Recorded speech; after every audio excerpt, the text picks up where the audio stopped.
Hello everyone، معاكم ميس ياسمينة teacher of English، طلبة وطالبات الصف الثالث الثانوي.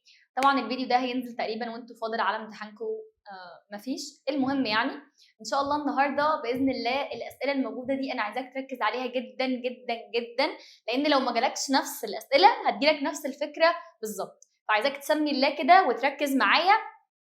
وعايزه اقول لك حاجه قبل ما نبتدي الفيديو سريعا، لان وقتك دلوقتي مهم جدا جدا جدا.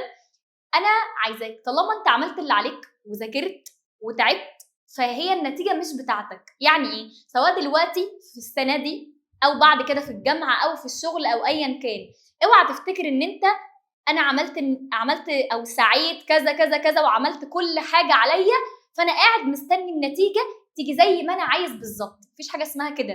انت النتيجه اكيد هتيجي، بس مش زي ما انت عايز، هي هتيجي زي ما انت محتاج. بمعنى، مش عايزه ابقى كليشيه، بس دايما ربنا هيديك الحاجه اللي انت محتاجها مش اللي انت عايزها. وافتكر كلامي ده كويس، بعد كام سنه ان شاء الله هتيجي تبص وتقول ايه، يا لهوي، ده الحمد لله ان ربنا ما ادانيش اللي انا كنت عايزه، اداني اللي انا كنت محتاجه. وخليني اقول لك ان ده حصل معايا انا شخصيا. انا كنت عايزه ادخل كليه معينه وكنت مموته نفسي وعياط عشان ادخلها، وربنا اختار لي حاجه تانية، والحمد لله الحاجه دي هي اللي مخلياني واقفه النهارده في مكان، مش هقول لك يعني، بس لا، مخلياني واقفه في مكان انا حاسه ان انا مميزه ولو قد كده، لاني بعمل الحاجه اللي انا بحبها. بدون تطويل يلا بينا نبتدي. وزي ما قلت لك الافكار والاسئله مهمه جدا جدا جدا النهارده. بص معايا كده، انا عندي اكتر فكره اتكررت عندي في النماذج الاسترشاديه، هي الفكره بتاعه the future perfect، اللي هو المستقبل التام.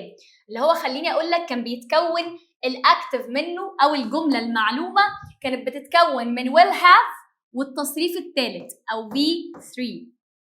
طيب والباسيف منه كان بيتكون من will have been والتصريف الثالث. طب تعالى كده معايا.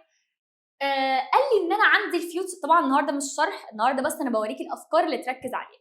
انا عندي الفيوتشر بيرفكت اختصارا بتاعه هو حدث هيحصل في المستقبل قبل وقت او قبل فتره او قبل حدث معين في المستقبل. تمام؟ يعني اقول لك مثلا قبل شهر 7 هكون خلصت امتحانات ثالثه ثانوي. تمام؟ فانا بذكر لك حاجه هتحصل في المستقبل قبل وقت معين. فانا عندي في الزمن بتاع الفيوتشر بيرفكت ده لازم الاقي كلمه قبل او بحلول. ازاي؟ تعالى اوريك الافكار اللي جت. بيقول لك space next summer، حاجه الصيف القادم. my mother، مامتي، will have finished the course، هتكون خلصت الدوره بتاعتها او الكورس بتاعها. ثانيه واحده، انا عندي will have finished، ده انا عندي ده future perfect اللي هو حاجه هتحصل قبل وقت معين في المستقبل. لازم يكون عندي كلمة قبل أو كلمة بحلول. تعال نشوف هنا الاختيارات، أني واحدة فيهم بتيجي بمعنى قبل أو بحلول؟ in طبعا لا، that دي article لا، at برضو لا، إنما عندي كلمة by معناها قبل أو بحلول. بقول لك بحلول الصيف القادم ماما هتكون خلصت الكورس بتاعها. طيب تعالى يلا نشوف اللي بعدها. بيقول لك what the problem is space by tomorrow. ثانية واحدة، أنا عندي by tomorrow ده وقت في المستقبل، وادي عندي by جاية بمعنى قبل أو بحلول. يبقى أنا هنا بقول لك على حاجة هتحصل قبل وقت معين في المستقبل. عندي كلمة by، يبقى ده على طول عندي future perfect أو مستقبل تام. طب أنا عندي المستقبل تام بيكون will have تصريف ثالث، يا إما will have been. طب ثانية واحدة كده، أنا عندي اتفقنا إن هو يا إما بيكون will have تصريف ثالث يا will have been تصريف ثالث. يعني أنا عندي دي غلط ودي غلط، أدي استبعدت أول إجابتين. طيب إحنا عارفين إن will have تصريف ثالث بتيجي لو الجملة بتاعتي active مبني للمعلوم، إنما will have been تصريف ثالث بتيجي لو الجملة بتاعتي passive مبني للمجهول. نرجع للجملة بتاعتي. طيب بقول لك what the problem is space by tomorrow. طيب أنا عايزة أقول لك إيه المشكلة التي سوف تكتشف. دي غلط. يبقى إيه المشكلة اللي سوف تكتشف؟ يبقى أنا عندي هي المشكلة دي هي active ولا passive؟ لا طبعا المشكله دي عندي passive، يبقى انا عندي will have discovered غلط، الاجابه هتبقى will have been discovered. ايه هي المشكله التي سوف تكتشف بحلول الغد او قبل بكره يعني.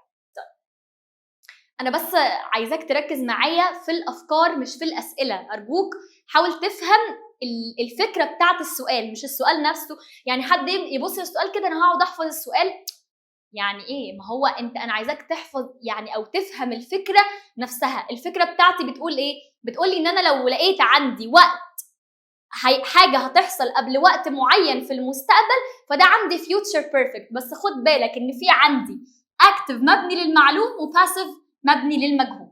طيب تعالى يلا نكمل. بقول لك ايه؟ by 2030 ثانيه واحده، ادي عندي by وادي وقت في المستقبل. بقول لك قبل سنه 2030. قبل ما ابص على الاختيارات او قبل ما ابص على الجمله انا كده خلاص عرفت عندي الجمله دي هي future perfect، هي مستقبل تام. يبقى انا عايزه ايه؟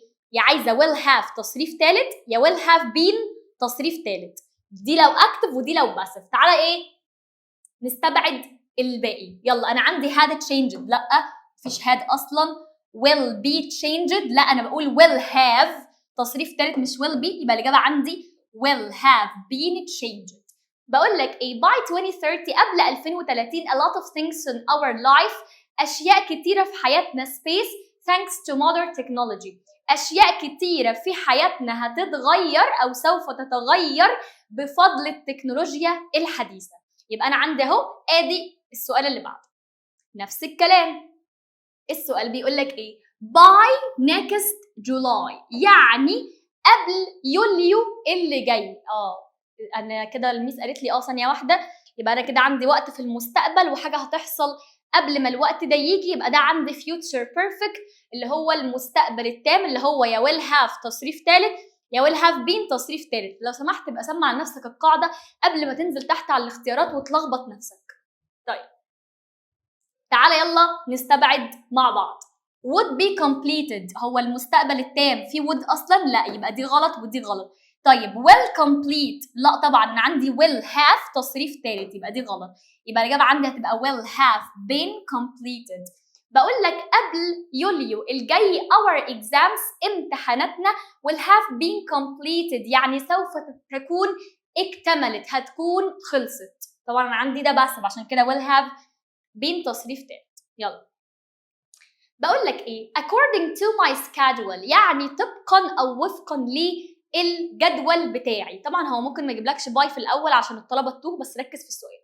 باي بص اهو، by the end of this week يعني قبل نهايه الاسبوع ده، يبقى انا عندي جبت باي تمام ووقت لسه في المستقبل. hopefully يعني آملا I all my duties، انا حاجه كل واجباتي. انا خلاص كده اصلا مسستم نفسي ان انا عندي باي يعني ده future perfect، يبقى انا عايزه عندي يا will have تصريف ثالث يا اما will have been تصريف ثالث. دي لو اكتف دي لو باسف. يلا نستبعد الباقي كله. would ما عنديش would، will لا. طب will be doing، هو احنا قلنا will be doing ولا لا؟ يبقى الاجابه will have done. هو عايز يقول لك قبل نهايه الاسبوع ده ان شاء الله هكون خلصت كل الواجبات اللي عليا. طيب دي كانت الفكره الاولانيه اللي باذن الله هتلاقيها في الامتحان زي ما قلت لك. وزي ما قلت لك انا بديك النهارده فكره مش بديك سؤال، اتمنى تفهم انا بقول لك ايه. طيب بعد كده جينا لتاني اكتر حاجه اتكررت عندي في النماذج الاسترشاديه وهي الكوزاتيف. اتكررت بشكل مش طبيعي كتير جدا جدا في كل النماذج تقريبا. طيب هي الكوزاتيف عندي كانت بتكلمني عن اكتر فعلين اتكرروا معايا، كان الفعل او الفيرب have والفيرب get. طيب قال لي ان انا بص كده معايا، انا عندي have لو جه بعدها subject يبقى الفعل بعدها بيكون infinitive. يعني ايه؟ بقول لك I had the mechanic بص كده fix my car، يعني انا جعلت الميكانيكي يصلح سيارتي. طيب انا ليه يا مس حطيت هنا fix؟ اصلا انا عندي had، طبعا عندي have وده الماضي منها had فعادي، عشان في ناس تقول لي ايه ده لا دي had عادي ما ده الماضي. طيب انا عندي ده ميكانيك، ده ايه؟ ده عندي subject الفاعل. طيب فانا بقول لك have جه بعدها subject يبقى انا هجيب بعدها infinitive، تمام؟ طب لو جه بعدها object، لو جه بعدها مفعول، لا ساعتها هجيب الفعل تصريف ثالث. ازاي؟ بص كده، انا بقول لك I had my car fixed. ثانية واحدة، أنا هنا جبت التصريف الثالث ليه؟ أنا عندي had جه بعدها object أو جه بعدها مفعول. هي هنا السيارة هي هتصلح نفسها ولا هتصلح؟ أكيد هتصلح، فأنا عندي car هنا object، فجبت إيه؟ الفعل تصريف ثالث. يبقى أنا عندي الأسئلة اللي اتكررت كتير جدا دي مفيش أسهل منها. كل الموضوع إن هو بيقول لك إيه؟ بيقول لك لقيت الفعل have والتصريف منه طبعا had، جه بعدها subject، خلاص حط الفعل مصدر، تمام؟ طب جه بعدها object، لا حطه تصريف ثالث. طيب ده بالنسبه لهاف. طيب امال get، قال لي get، بص بقى، لو جه بعد get subject اللي هو الفاعل احط مصدر برضو؟ لا، هحط to والمصدر. وركز كويس قوي عشان ما تتلخبطش. انا عندي get لو جه بعدها subject هحط to والمصدر. طب افتكرها ازاي؟ هو انا جيت عندي اخرها تي صح؟ طيب يبقى انا هحط to والانفينيتيف، مش هحط الانفينيتيف على طول. طيب زي ايه؟ بقول لك بص كده I got my brother. ثانية واحدة، انا عندي اهو got ده الماضي من get طبعا. طيب جه بعده subject ولا object؟ تعال نشوف. يلا انا بقول لك انا جعلت my brother اللي هو اخويا، بقول لك انا جعلت اخويا يساعدني. مين اللي بيساعدني؟ اخويا، يبقى هو الايه؟ السبجكت. يبقى انا عندي got جه بعدها subject فاعل. طيب طالما اهي get والماضي منها got جه بعدها subject، فبص عملت ايه؟ ادي to والانفينيتيف، to والمصدر. دي فيها اي مشكله؟ طيب امال لو جه بعدها يا ميس object مفعول؟ لا عادي جدا، هنا هحط تصريف ثالث اهو I got my hair cut. ثانيه واحده، ادي got جه بعدها object مفعول صح؟ طيب فالفعل عندي تصريف ثالث اهو. وخد بالك طبعا انت عارف ان انا عندي cut يعني الفعل cut يقطع او يقص، الفعل بتاعها التصريف الاول زي الثاني زي الثالث. يبقى انا عندي اهو. طيب تعال نشوف الاسئله جت ازاي. يلا بقول لك space someone to clean up this mess at once. بقول لك حاجه شخص ينظف الفوضى دي بسرعه او مره واحده. يلا كده معايا، انا هنا بقول لك had ولا have ولا get ولا got. ثانيه واحده كده، هو انا هنا عندي ادي السبجكت الفاعل الشخص اللي هينظف صح ولا مش صح؟ جاي بعده to والمصدر. هو احنا كنا بنقول اللي بيجي بعدها to والمصدر كانت get ولا كانت have؟ لا احنا لسه بنقول، حتى قلت لك اللي اخرها تي، يبقى انا عندي have وhad غلط. طيب اتفضل لي get وجت. طبعا انا عندي get دي مصدر وجت الماضي، انما انا عندي الجمله دي هي جمله imperative، جمله امر او جمله بدي فيها instructions، بدي فيها تعليمات. يبقى انا طبعا مش هستخدم الماضي، انا هنا هقول ايه؟ get someone to clean up this mess at once، يعني هات حد او اجعل حد ان هو ينظف الفوضى دي. يبقى انا عندي اهو، بص اهو جه اختبرك عايز يعرف هو انت عارف انهي واحده اللي بيجي بعدها تو والمصدر، واحنا اتفقنا اللي فيها تي هي اللي بيجي بعدها تو والمصدر. ودي مش حاجات اطفال على فكره، اي حاجه تفكرك بالمعلومه يعني يا مرحبا. بعد كده بيقول لي the teacher had the class space a 180 word research report. طبعا انا عندي، بص كده ركز معايا، انا عندي ادي had، تمام؟ احنا عايزين نعرف دلوقتي had جاي بعدها subject فنحط بعدها الفعل في المصدر، ولا جاي بعدها object فنحط تصريف ثالث. فهو حط الكلمه دي على اساس يخدعك. كلمه class الفصل ده اكيد object يا ميس، هو الفصل هيبقى فاعل ازاي يعني؟ هو الفصل هيكتب بحث 180 ورقه؟ لا هو هنا مش قصده الفصل على ان هو مثلا الجدار او الحيطه، لا هو هنا قصده الطلاب، تمام؟ اكيد الطلاب اللي هيكتبوا بحث 180 كلمه، فانت ركز كويس. يبقى انا عندي had جاي بعدها subject. انا الحقيقه مش عارفه ايه الصوت ده، بس انا هعمل نفسي مش واخده بالي، مش مهم. يبقى انا عندي had جه بعدها السبجكت. طب انا عندي had لما يجي بعدها السبجكت هيجي بعدها الفعل ايه؟ infinitive. يبقى انا عندي right. يلا. بعد كده بيقول لي while حمزة space he had lunch at the nearest restaurant.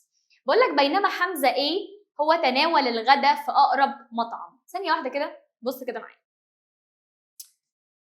يلا.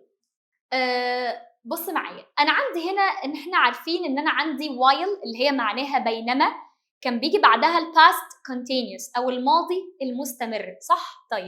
طيب ماضي مستمر يبقى أنا عندي هشيل has وهشيل has. أنا عندي الجملة بتاعتي ماضي، has دي مضارع، يبقى الاتنين دول غلط. اتفضل لي was getting his car serviced و was getting his car servicing. طب ثانية واحدة، خليني في الفعل get. أنا عندي ده الفعل get بس متضاف له ing عشان عندي was. طيب إحنا عندي get لما بيجي بعدها car العربية دي object مفعول.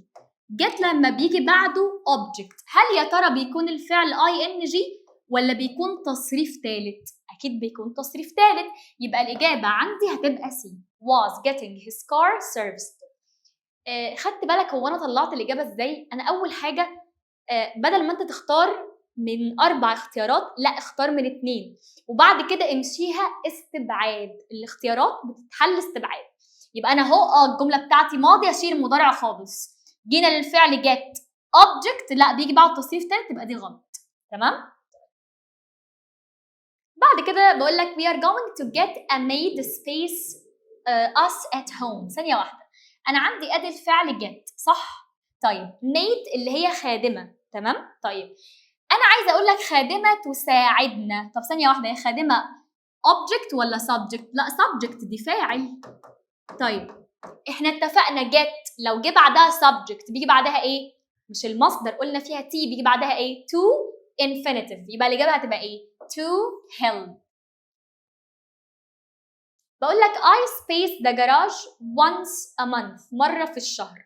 طيب يلا كده، احنا اتفقنا مع بعض ان انا عندي الفعل have جه بعده subject مصدر، جه بعده object تصريف تاني. طب ثانية واحدة كده، بقول لك I have checked my car. لا طبعا، بص كده انا عندي اهو دي طبعا check my car لا، و have checked my car لا. بص كده بيقول لك have my car checked ولا have my car is checked. طبعا انا عندي دي يعني غلط جدا. هل في حاجه اسمها اجيب have واجيب is مع بعض في الجمله؟ لا طبعا، الاجابه بتاعتي غلط. انا عندي ادي have وجي بعدها object اللي هي العربيه بتاعتي هي المفعول، وادي الفعل بتاعي تصريف ثالث. يبقى انا بقول لك انا بجعل العربيه بتاعتي تصين او بفحصها، يعني تفحص مره في الشهر. يبقى انا الاجابه عندي اهو ادي have object والفعل عندي تصريف ثالث. بعد كده بقول لك I used to have the mechanic space my car بقول لك every year when I was abroad. ثانية واحدة كده، أنا عندي الفعل have صح؟ طيب جه بعده the mechanic الميكانيكي. ثانية واحدة، أنا عندي الميكانيكي ده اللي هو الإيه؟ subject هو الفاعل. طيب have بعدها subject يبقى أنا عايزة الفعل إيه؟ infinitive مصدر، يبقى أنا الإجابة عندي repair يصلح. أنا بجعل الميكانيكي يصلح السيارة بتاعتي لما كنت بالخارج. طيب يبقى أنا عندي آدي الرول أو القاعدة بتاعتي التانية اللي ركز عليها اللي هي كانت بتاعة الكوزيتيف. يبقى أنا ركز كويس جدا. بص كده أنا هنا كاتبه لك آدي الرول أهي، وادي الطريقة اللي جت بيها، وادي هي examples أو أمثلة على الشكل اللي جت بيه في النماذج الاسترشادية اللي هو يعني بإذن الله هيجيلك زيه. جينا بعد كده برضو كان مركز جدا جدا على السكند conditional of if اللي هي الحالة التانية بتاعت if، وخصوصا الالترناتيفز بدايل if، ركز عليها كويس جدا. تعالى بس نفتكر الحالة التانية بتاعت if. كان عندي if بيجي بعدها past simple أو ماضي بسيط، والجملة التانية كانت بتكون would infinitive. وأنا عندي الحالة التانية بتاعت if كانت بتعبر دايما عن الخيال أو حاجات مش حقيقية، زي لما أقول لك مثلا إيه if I had a car I would travel مثلا every day. لو أنا كان عندي عربية ده أنا كنت هسافر كل يوم. أنا ولا عندي عربية ولا بسافر كل يوم، فأنا عندي هي بتعبر عن الخيال. لو أنا كنت مكانك ما كنتش هعمل كده، فاهم؟ طيب زي ما قلت لك بقى هو كان مركز اكتر حاجه على البدايل بتاعه F او الالترناتيفز بتاعه F. بص كده انا عندي F، بص معايا اول بديل ليها كان ايه؟ كان where subject to والinfinitive، وبعد كده الجمله الثانيه would والinfinitive. ده كان اول بديل اللي هو where والسبجكت او الفاعل وبعده to والinfinitive. طب البديل الثاني where برضه والسبجكت بس بعدها صفه، تمام؟ طيب وكان عندي برضه بدايل زي كلمه suppose او supposing، تمام؟ وكلمه imagine، كل دي كانت من البدايل بتاعه F. وزي ما قلت لك في النماذج الاسترشاديه كان اكتر حاجه بيجيبها ان هو بيجيب لك السكند بارت او الجزء الثاني من F اللي هو بص كده would وانفينيتيف او would والمصدر.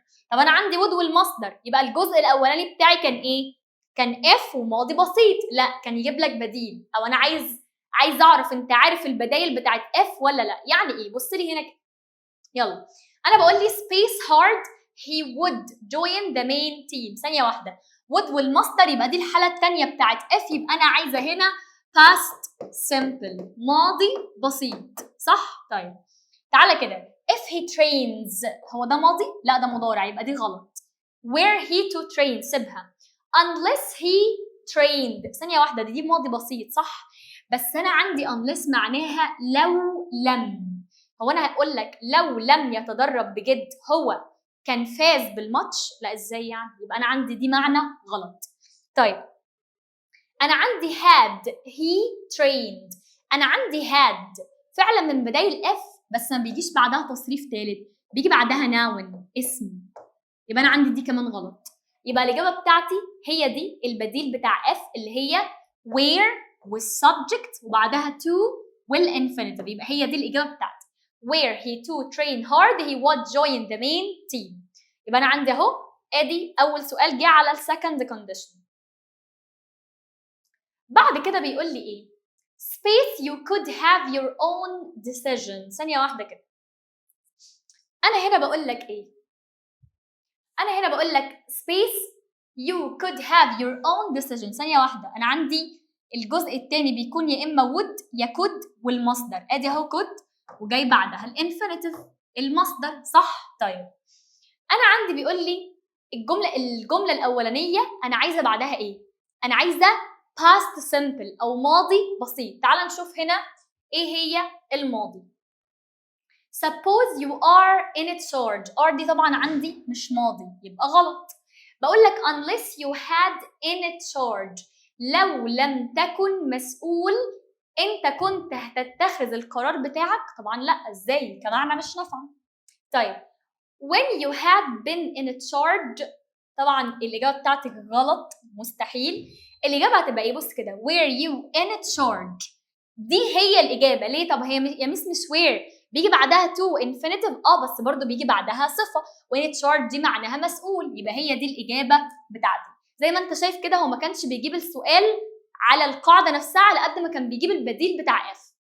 في تقريبا سؤال جه على بص كده السؤال اللي بعده space for his censor advice we would have a lot of troubles. ثانية واحدة كده، يلا أنا هنا بقول لك حاجة لنصيحته المخلصة إحنا كان هيكون لدينا الكثير من المشاكل. ثانية واحدة كده، أنا عندي would وبعدها infinitive، يبقى أنا كده عرفت إن دي السكند conditional أو حالة F الثانية. طيب نيجي بقى نستبعد مع بعض. انا عندي حاله F الثانيه، يبقى انا عندي عايزه الجمله الاولانيه او البارت الاولاني يكون past ماضي. طب يلا if it isn't، هل دي ماضي؟ لا طبعا. طيب بقول لك هنا unless it isn't، ثانيه واحده، هي it isn't دي ماضي؟ برضو لا. بقول لك if it hadn't been دي مش ماضي. الإجابة هتبقى إيه؟ if it weren't، يعني لو لم تكن نصيحته المخلصة أو من غيرها، يعني إحنا كان هيكون عندنا الكثير من المشاكل. يبقى الإجابة عندي هتبقى if it weren't. بعد كده بقول لك space get her certificate، حاجة تحصل على الشهادة بتاعتها she would be able to start her career. هي كانت هتكون قادرة إن هي تبدأ المهنة بتاعتها. أنا عندي would والinfinitive، يبقى أنا الجملة بتاعتي دي second conditional أو حالة if التانية. طيب يلا كده معايا، أنا هنا بقول لك was أماني get، طبعا الإجابة لأ، أنا عندي was هي مش من البدايل بتاعت if أصلا، فمش هتبقى كده. طيب عندي where أماني to، حد يقول لي بس ثانية واحدة يا ميس أنت قلتي where subject to والمصدر وهنا مفيش مصدر. لا طب ما هو الفعل حاططهولك فوق get، يبقى هي الإجابة أصلا إيه؟ where أماني to get her certificate she would be able to start her career. طبعا will لا أو can لا.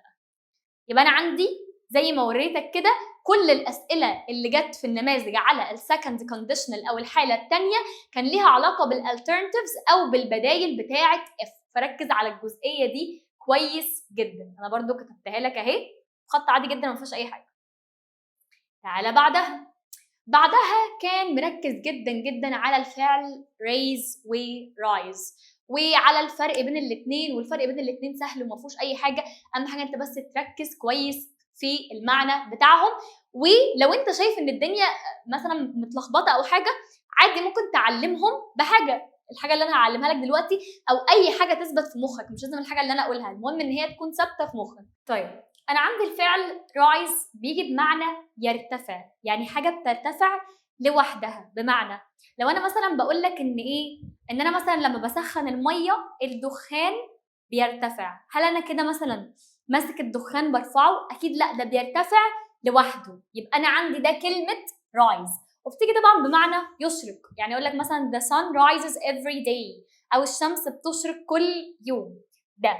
طيب انما raise ليها معاني كتير، اولها يرفع، لا دي بقى انا اللي يعني انا اللي برفع حاجه، يعني مثلا اقول لك ايه raise this chair يعني ارفع الكرسي ده، او اشهر مثال raise your hand ارفع ايدك. فانا هنا انا بعمل effort علشان ارفع شيء معين. وبتيجي بمعنى يجمع مالا او يلم تبرعات، اقول لك raised money for the charity يعني لموا تبرعات للجمعيه الخيريه. وبتيجي بمعنى يربي، اقول لك مثلا my grandma raised me well يعني جدتي ربتني بطريقه جيده. تعال نشوف بقى. انا عندي بقول لك the doctor's smile يعني ابتسامه الدكتور. space our hopes that our father would be fine، حاجه املنا ان بابانا سوف يصبح جيد. طيب انا هنا عايزه اقول لك ايه، ترفع او رفعت املنا ان بابانا يكون جيد. طيب ركز معايا كده، انا عندي روز دي الماضي من رايز طبعا اللي هي معناها يرتفع، احنا قلنا يرتفع دي حاجه بترتفع من تلقاء نفسها، يبقى مش هي دي الاجابه. طب انا عايزه اقول رفعت املنا، يبقى الاجابه هي دي raised our hopes. طيب انا عندي aroused دي معناها دي الماضي طبعا معناها يثير، ودي طبعا مش الاجابه، يبقى انا الاجابه عندي raised our hopes يعني رفعت املنا. يلا طبعا عندي دي الماضي من arise معناها ينشأ، ودي الماضي نشأ. بعد كده بقول لك a famous singer gave a concert to space money a finance a charitable project. بص كده بقول لك مغني مشهور يعني عمل حفلة علشان ايه، فلوس لجمعية او لمشروع خيري. طيب انا عايزه اقول لك هنا لم فلوس، مش لسه كنا بنقول ان انا عندي الفعل ريز بيجي بمعنى يجمع مالا او يلم تبرعات، يبقى الاجابه عندي هتبقى raise money. بعد كده بقول لك to meet the rapid population growth علشان نقابل او نواكب النمو السكاني المتزايد we should space productivity in many fields، احنا يجب ان ايه الانتاجيه في مجالات كثيره. انا عايزه اقول لك يجب ان نرفع الانتاجيه، يبقى انا هنا هعمل effort عشان الحاجه دي ارفعها صح، يبقى الاجابه عندي هتبقى raise productivity. rise يبقى هي هترتفع لوحدها من غير ما انا اعمل اي مجهود. طبعا عندي neglect يهمل، وديكلاين يعني ينخفض، الإجابة غلط. جينا للفكرة اللي بعد كده اللي هي الفكرة بتاعت حذف الرابط، ودي اتكررت كتير جدا جدا جدا بجد فوق ما انتم متخيلين. بص معاك، قال لي الفكره بتاعت حذف الرابط دي بتكون ايه؟ طيب بيكون جاي لك في اول الجمله عندي تمام سبيس، وادي عندي تمام كوما. طيب وبعد كده المفروض ان هو بيطلب منك فعل، يا ترى بقى الفعل ده انفينيتيف ولا اي ان جي ولا ايا كان. طيب طالما انا عندي كوما، بص كوما دي يعني انا عندي جملتين صح؟ طالما عندي جملتين لازم يكون في رابط بينهم، حاجه تربط الاثنين مع بعض، هي دي الشغلانه بتاعت الروابط عندي. طيب انا عندي كوما يبقى انا عندي في رابط محذوف، رابط متشال. طيب اعمل ايه بقى؟ بص قال لي لو انا لقيت بعد الكوما بتاعتي subject فاعل هحط الفعل ايه؟ ing. طب لو لقيت بعد الكوما بتاعتي object مفعول هعمل ايه؟ هحط الفعل تصريف ثالث. والسؤال ده اتكرر كتير جدا، السؤال بتاع حذف الرابط ده اتكرر كتير.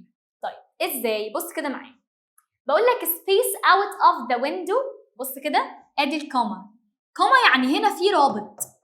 طب فين الرابط؟ الرابط ده اتشال. يبقى الرول بتاعتي بتقول لي ايه؟ طالما في كوما ومفيش رابط يبقى الرابط محذوف. طب اعمل ايه؟ لو بعد الكوما لقيت subject لقيت فاعل يبقى انا عندي زي ما اتفقنا مع بعض هحط الفعل ing. طب لو بعد الكوما لقيت object هحط تصريف ثالث. طب يلا بقول لك space out of the window حاجه من بره الشباك. I saw the beautiful mountain. انا رأيت الجبال الجميله. ثانيه واحده، انا عندي اللي بعد الكوما ده subject، انا بقول لك انا اللي شفت، يبقى انا هحط الفعل ing. فين الاي ان جي؟ يبقى هي دي الاجابه. بقول لك space herself alone هبه decided to read a science fiction book. حاجه نفسها وحيده، هبه قررت ان هي تقرا كتاب خيال علمي. نفس الكلام، لقيت عندي كوما مفيش رابط يبقى الرابط محذوف، ادي اهو الرابط بتاعي اتحذف. ده subject يبقى انا هحط عندي الفعل ing. طب ده object هحط تصريف ثالث. بقول لك هبه قررت ان هي تقرا قصه او كتاب خيال علمي، هبه دي الايه؟ السبجكت، يبقى انا هحط الفعل ايه؟ ing. يبقى finding. Space on her future سهيلة learns to be tolerant and persistent. ثانيه واحده سيبك من الكلام ده كله. كوما، كوما يعني انا عندي رابط. فين الرابط؟ مفيش رابط، يبقى انا عندي الرابط اتحذف. يبقى انا يا الفعل ing لو ده subject يا تصريف ثالث لو ده object. يبقى انا عندي هنا، تعال نبص، بقول لك حاجه على مستقبلها سهيله اتعلمت ازاي تبقى متعاونه ومصممه. طيب ثانيه واحده كده، مين اللي اتعلمت؟ سهيله، يعني ده subject صح؟ يبقى انا هحط الفعل ing. يبقى focusing on her future يعني بالتركيز على مستقبل. الفكرة اللي بعدها اللي هي would rather وبعدها would rather أو I wish أو it's time والسبجكت. بص كده معايا، قال لي إن أنا عندي إيه؟ قال لي إن أنا عندي would rather لو جت وما جاش بعدها حاجة، يعني ما جاش بعدها فاعل، يبقى أنا هحط الفعل بتاعي infinitive مصدر من غير أي إضافات. إنما would rather مش هي بس، لو هي او I wish او it's time لو جه بعدها subject فاعل، هنا بحط الفعل في الباست او في الماضي.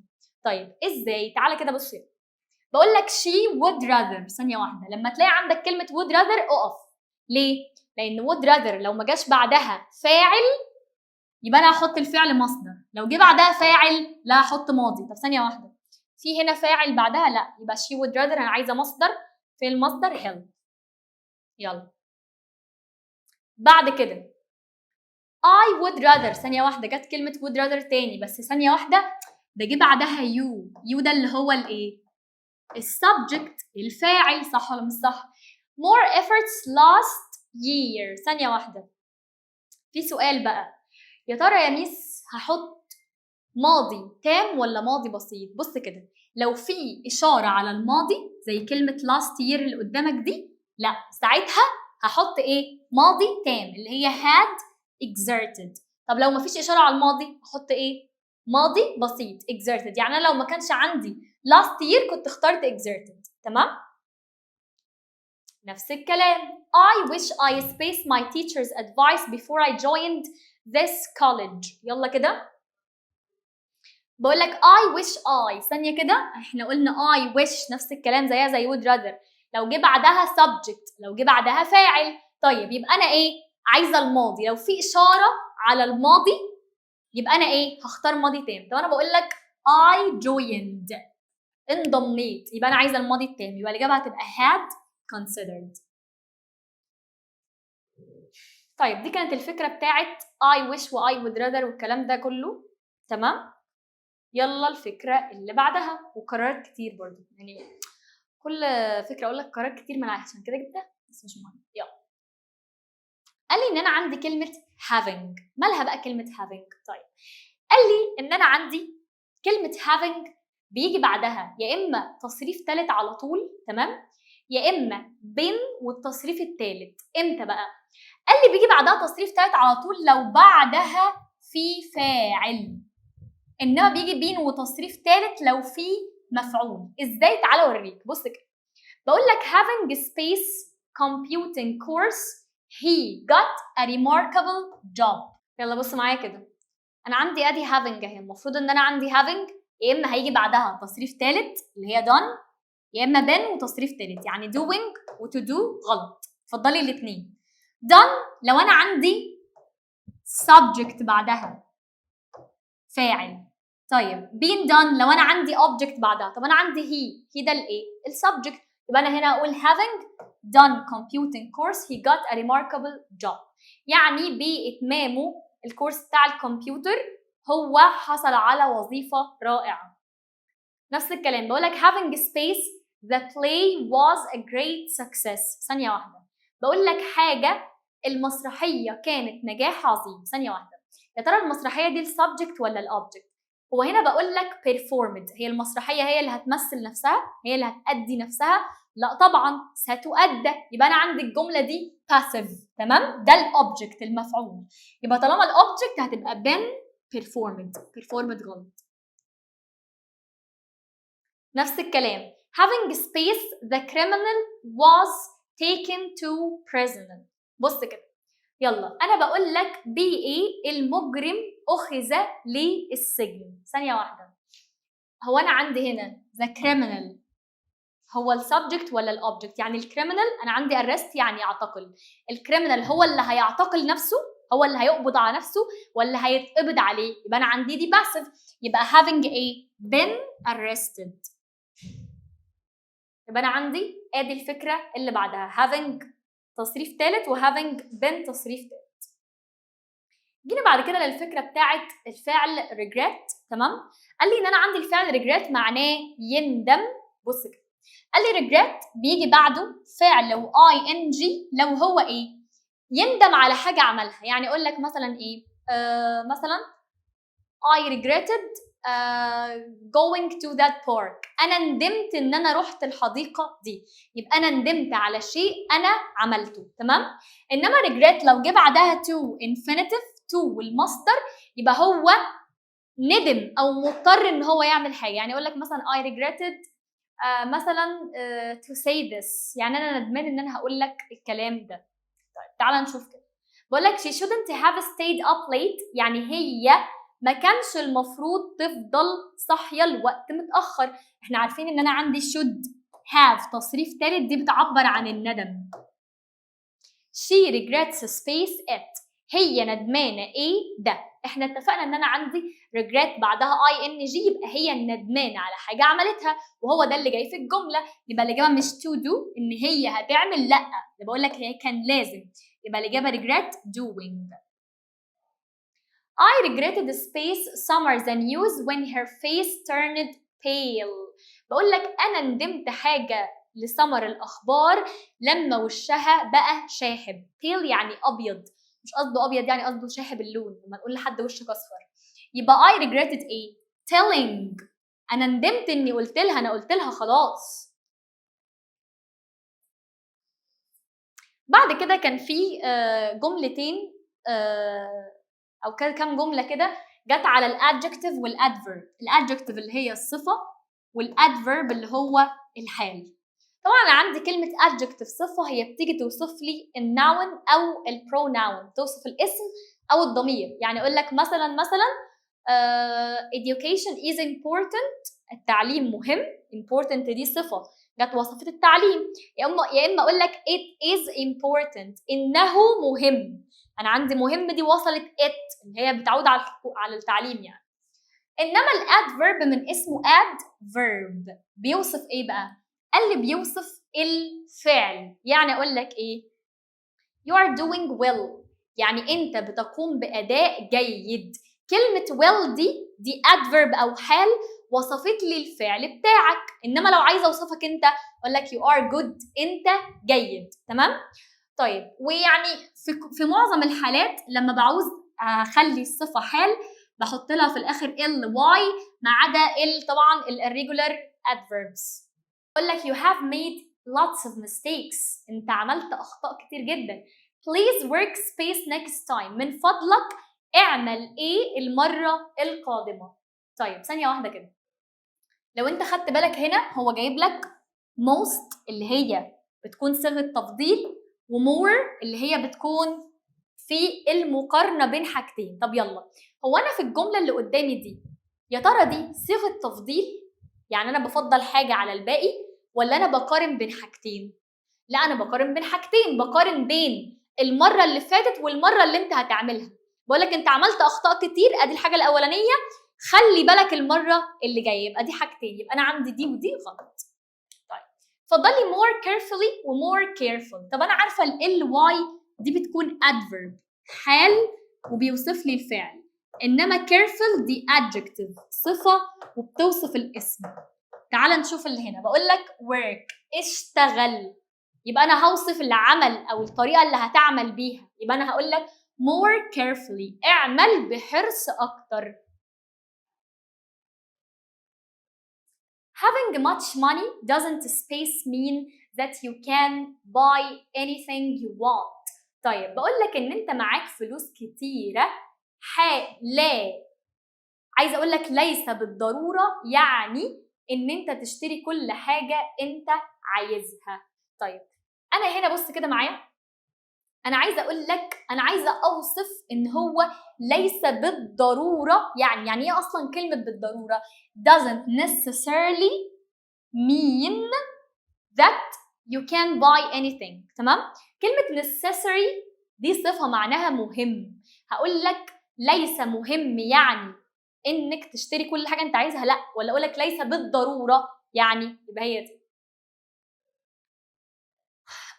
بعد كده جاب برضو سؤال على whose اللي هي ضمير او الريلاتيف كلوز بتاع الملكيه. انا عندي كلمه whose علشان اختارها لازم يكون عندي noun اسم وناون برضو اسم، وهي بتيجي في النص. بتيجي في النص ليه؟ علشان تقول ان الاسم ده ملك للاسم ده. ازاي؟ تعالى اوريك.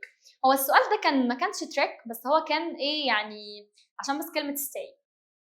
بقول the tourists السياح حاجه stay in Egypt was wonderful decided to come back again next summer. ثانيه واحده، هو هنا عايزك تختار relative clause who whose where which. يلا نستبعد الاول، انا عندي tourists السياح صح. طيب السياح يبقى انا عندي where ما تنفعش، where للمكان، which الغير العاقل برضو ما تنفعش. اتفضل لي who وwhose. طب انا عندي who بتيجي لو عندي عاقل، شخص عاقل. طب ما السياح عاقل صح. طيب بس هو لازم يجي بعدها فعل. طيب يا ميس ما stay فعل حلو، بس انا عندي كلمه stay بتيجي كفيرب وكناون. تيجي كفيرب بمعنى يقيم، وبتيجي كناون بمعنى اقامه. طب انا اعرف منين؟ تعال نشوف. طيب انا بقول لك السياح حاجه في مصر was wonderful decided to come. ثانيه واحده، هو was ده ايه؟ ده فعل صح. طيب هو انا يعني هجيب، يعني لو كان ده فعل هجيب ده فعل وراه فعل ينفع؟ لا طبعا. يبقى انا عندي هنا ده كان ناون. انا عايزه اقول لك السياح اللي اقامتهم في مصر كانت رائعه قرروا ان هم يرجعوا تاني. يبقى الاجابه whose مش who. عشان كده ركز كويس، هو اللي موجود هنا فعل ولا اسم. يلا بقول لك نادر joined Oxford University، يعني نادر انضم لجامعة أكسفورد سبيس. طيب يلا كده معايا. أول حاجة خد بالك إن أنا عندي اوكسفورد يونيفرسيتي او جامعه اوكسفورد دي المفروض ايه؟ مكان. طب يلا.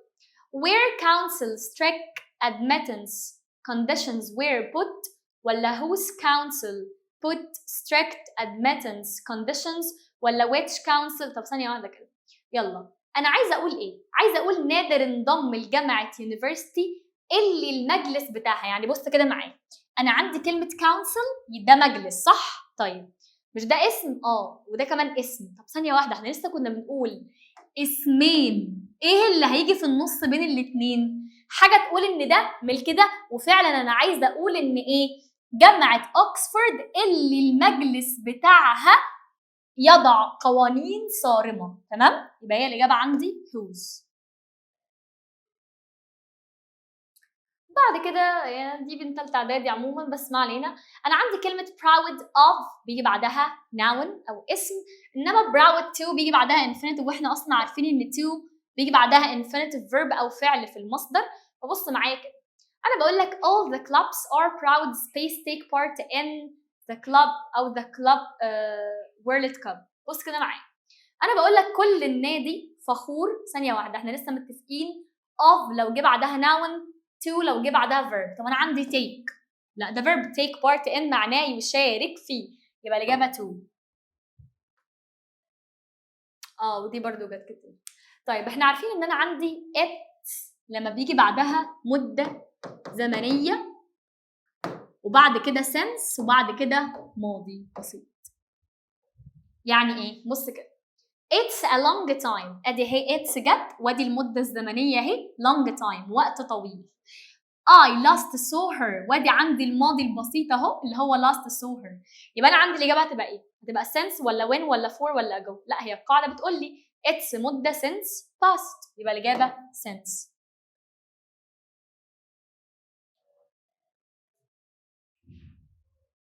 يلا بقول لك space، سيبك من بقول لك I couldn't get on board because I spaced my passport. انا ما قدرتش ان انا اطلع الطياره علشان انا حاجه الباسبور بتاعي في البيت. ثانيه واحده كده. اول حاجه الجمله بتاعتي ايه؟ الجمله بتاعتي ماضي couldn't، ده ماضي. طيب يلا نستبعد الباقي. انا عندي had ماضي ماشي، was ماضي، have دي مش ماضي يبقى شيلها. طيب يلا بعد كده بقول لك had forgotten ولا had been forgetting ولا was forgotten. forgotten. طيب بص معايا كده، انا عندي خد بالك هو ده ماضي صح؟ مش دول حدثين؟ فاكر الماضي التام؟ الماضي التام كانت اكتر حاجه بتميزه حدثين في الماضي. الاول ماضي تام had وتصريف ثالث، والتاني ماضي بسيط. طب انا عندي ادي الماضي البسيط ده اهو اللي هو الحدث الثاني، انا ما عرفتش اطلع على الطياره ليه؟ هو ايه اللي حصل الاول؟ نسيت جواز السفر بتاعي. يبقى انا عندي الحدث الاول هيكون ماضي تام، يبقى الاجابه I had forgotten my passport at home. ده اول حاجه حصلت، نسيت الباسبور، فالحدث اللي ترتب عليه او اللي جه بعده ما عرفتش اطلع الطياره. بعد كده بقول لك احمد said that his novel spaced carefully before he published it.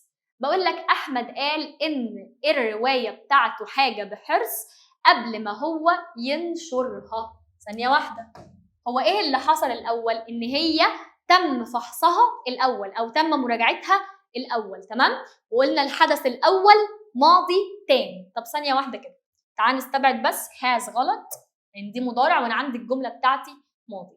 اتفضل لي ايه؟ had been checked ولا had been checked؟ اصلا عموما كمعنى هي دي اساسا غلط. تمام، بس خلينا نشوف. انا عندي الماضي التام had وتصريف ثالث، ولو الجمله باسف had been تصريف ثالث. طب انا عندي الجمله بتاعتي باسف، الروايه تراجع، يبقى انا عندي اهو هي دي الاجابه بتاعتي had been checked. بقول I met Sally yesterday، انا قابلت سالي امبارح. I spaced her since she left our village، أنا حاجة هي منذ أن غادرت القرية بتاعتنا. ثانية واحدة، أنا عندي ده ماضي صح؟ تعالى كده الأول نستبعد want to see ده مستقبل، haven't seen دي مضارع ما تنفعش. اتفضل لي hadn't seen و didn't see. يلا انا عندي هنا ده ماضي، حدث واحد ولا حدثين؟ لا حدثين، ان انا ما شفتهاش. تمام؟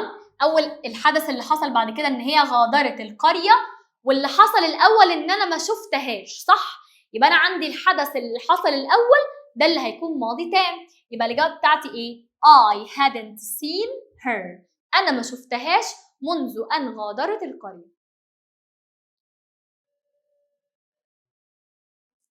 بعد كده جينا للقاعده بتاعتي اللي هي no sooner لو جت في اول الجمله بتاعتي، و no sooner لو جت في نص الجمله بتاعتي. بص معايا كده، انا عندي no sooner لو جت في اول الجمله بيجي بعدها had، تمام؟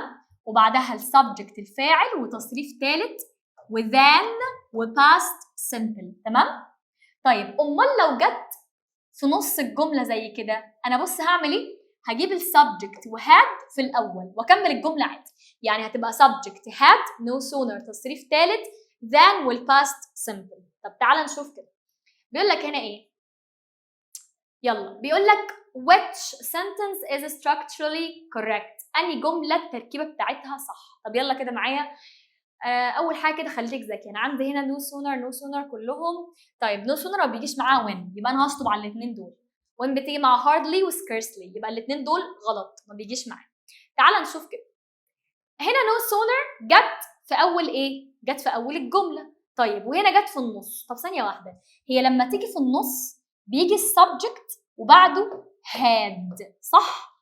طب هنا جاي السبجكت وبعده no sooner، تبقى دي غلط. الاجابه بتاعتي هي دي، ادي no sooner had والسبجكت التصريف الثالث than والpast simple.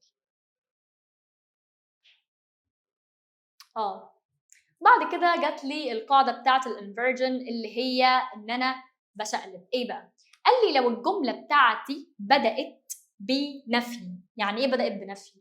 الكلمات اللي بتدل على النفي زي كلمه ايه؟ never اللي هي معناها لا، rarely نادرا، seldom نادرا، hardly ever بالكاد، scarcely not until. كل الكلمات اللي انا كاتباها دي اللي هي بتدل على النفي. بعمل ايه؟ بعمل حاجه اسمها inversion، يعني بجيب الاوكسيلري فيرب الاول وبعدين السبجكت وبعدين المين فيرب. ازاي؟ تعالى اوريك. بص كده، انا هنا بقول لك not until، ادي جمله بتاعتي وبادئه بايه؟ بادئه بنفي، صح؟ يبقى انا محتاجه هنا auxiliary verb فعل مساعد، subject وفعل اساس. ثانيه واحده نشوف اول حاجه، دي مش بادئه بفعل مساعد تبقى غلط، ودي مش بادئه بفعل مساعد تبقى غلط. طيب بقول لك not until the 19s، يعني مش قبل التسعينات. was the cell phone invented ولا did the cell phone invent؟ ثانيه واحده كده، يا ترى الاجابه هتبقى ايه؟ هو انا هنا الجمله بتاعتي اكتف ولا باسف؟ هو انا هقول لك مش قبل التسعينات كانت التليفونات اخترعت ولا اخترعت؟ اكيد ده باسف. طب الباسف عندي هتبقى ايه؟ was the cell phone invented، يبقى هي دي الاجابه. يلا بقول لك space the food on the table did we start to eat؟ ثانيه واحده كده، خد بالك ان انا عندي ادي الفعل المساعد وادي الفاعل والفعل الاساسي، تمام؟ انا عندي اهو الجمله ايه؟ جمله المفروض مقلوبه، يبقى انا عايزه ابتدي بنفي، تمام؟ طب يلا، اول حاجه no sooner انا ما عنديش هنا than، يبقى دي غلط، تمام؟ طيب when we had انا ما عنديش برضو هنا ماضي تام. طيب طالما انا عندي زي ما انا قلت لك كده الجمله بتاعتي ادي القاعده بتاعتي اللي هو الفعل المساعد والفاعل والفعل، يبقى انا الاجابه عندي هتبقى ايه؟ not until. يبقى not until we had placed the food on the table did we start to eat. بعد كده كان بيكلمني عن habits in the past او العادات او التعبير عن العادات في الماضي. قال لي ان انا بعبر عن العادات في الماضي، واشهر واحده فيهم طبعا هي used to اللي هي معناها اعتاد ان، وبيجي بعدها المصدر او بيجي بعدها الانفينيتيف، تمام؟ يا اما بيجي would والانفينيتيف، تمام؟ would والمصدر، يا اما كلمه always بس بيجي بعدها الباست او الماضي، تمام؟ طيب تعالى بقى نشوف جه الاسئله على النقطه دي ازاي. بقول لك which sentence doesn't express a habit in the past؟ اي جمله هنا مش بتعبر عن عاده في الماضي. يلا بقول لك I would believe you if you told me everything انا هصدقك او كنت هصدقك لو انت كنت قلت لي كل حاجه. طبعا انا عندي دي second conditional of if، يعني دي الحاله الثانيه بتاعت if اللي بتعبر عن الخيال، ملهاش دعوه بالعاده اصلا. I would work hard when I was at secondary school، ولا I used to ride a bike، ولا I always visited. ثانيه واحده كده، انا عندي اهو هو عايز الحاجه اللي مش بتعبر عن العاده. طيب انا عندي اول واحده احنا متفقين هي الاجابه كده كده، قاعده اف مش بتعبر عن العادات. بس تعالى اوريك، ادي would والانفينيتيف، دي بتعبر عن العادات لسه قايلين فوق. used to والانفينيتيف اعتاد ان، بتعبر عن العادات. ادي always والماضي بتعبر عن العادات، يبقى الاجابه بتاعتي هتبقى هي دي اللي مش بتعبر عن العاده. بعد كده جاب لي الاكسكليميشن او التعجب، وقال لي ان انا بعبر عن التعجب. وخد بالك ان الاكسكليميشن ده بيعبر لي عن strong feelings. تعجب اصلا كلمه تعجب يعني انا مندهش. طيب قال لي بعبر عنه ب what وبيجي بعدها او an، تمام، وبيجي بعدها يا اما، بص كده انا عندي يا اما اقول how والصفه، يعني اقول لك how nice يعني يا له من شيء لطيف، يا اما اقول لك مثلا what a lovely car. انا هنا قلت لك بص what وبعدها a او an وlovely دي adjective وادي النون بتاعي.